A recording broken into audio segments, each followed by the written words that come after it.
ধারণা? গত 18 তারিখে যে ইনসিডেন্টটা হয়েছে এটা বেসিক্যালি ওরা এই এলাকাটা দিয়ে এসেছে। এখানে বিএসএফ এর যে তারকাটার বেড়া আছে, এই তারকাটার বেড়ার ভিতরে ওদের এখানে যে লোকাল যে কৃষকরা যাদের এই জিরো লাইনের এই পাশে যাদের জমি, যারা এখানে কাজ করে, তাদের এখানে প্রবেশের জন্য এখানে বিএসএফ এর তারকাটার ভিতরে এখানে ওদের গেট করা আছে। এই গেট দিয়ে লোকাল কৃষকরা তারা এখানে বিএসএফ এর কাছে এন্ট্রি করে ওরা এখানে কাজ করতে আসে। তো 18 তারিখে যখন এই কিছু এই কৃষক যখন বাংলাদেশের ভিতর থেকে গাছ কেটে ফেললো, পরবর্তীতে ওই ঘটনায় যখন কিছু বাংলাদেশিও আসলো, যখন অনেক লোক হয়ে গেল, তখন এই বিএসএফ এর গেট দিয়েই আরো প্রায় 300 থেকে 400 ভারতীয় নাগরিক এই কাছাকাছি চলে আসে।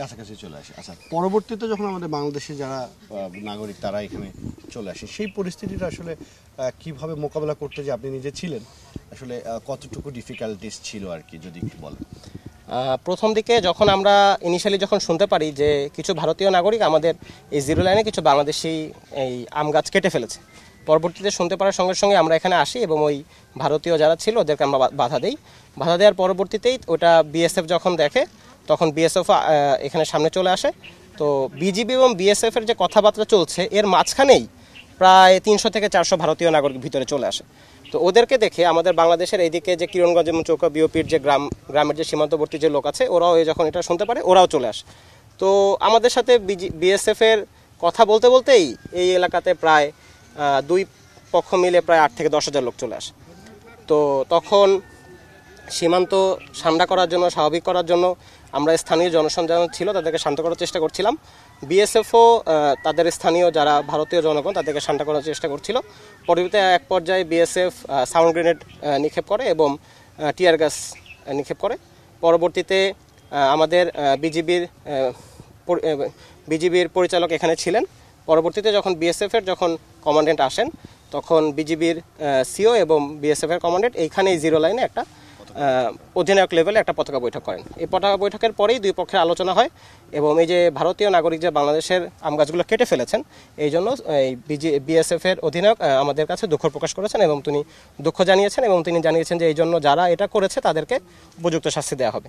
পরবর্তীতে উনি এখানে যত ভারতীয় নাগরিক ছিলেন এবং যত বিএসএফ ছিলেন সবাইকে তার কাটার ওদিকে নিয়ে যান।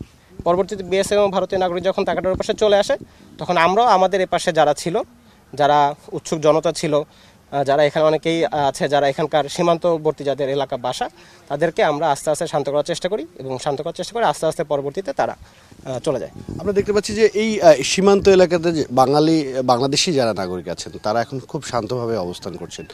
তাদের সাথে আপনাদের কথা হয়েছে লোকালি, তাদের আসলে মোটিভ আসলে কি, বাংলাদেশি নাগরিকদের তারা কি বলছেন, আপনাদের সাথে কি আলোচনা হচ্ছে, যদি একটু বলেন। না, এই পুরো ব্যাপারটাতেই বাংলাদেশি নাগরিকদের কাছ থেকে আমরা ফুল সাপোর্ট পেয়েছি।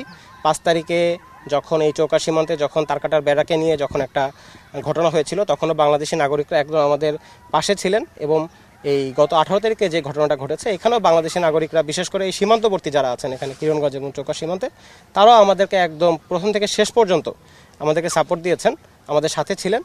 বরং আমি বলবো যে তাদেরকে এক পর্যায়ে শান্ত করাটাই ছিল আমাদের জন্য খুব বড় একটা চ্যালেঞ্জ, যে তাদেরকে আমরা অনেক বোঝানোর চেষ্টা করছিলাম। বিএসএফ যখন ভিতরে চলে গেছে, ইন্ডিয়ান নাগরিক যখন চলে গেছে, তখনও তারা শান্ত হচ্ছিলেন এক পর্যায়ে। তাদেরকে শান্ত করতে তখন আমাদের অনেক সময় লেগেছে।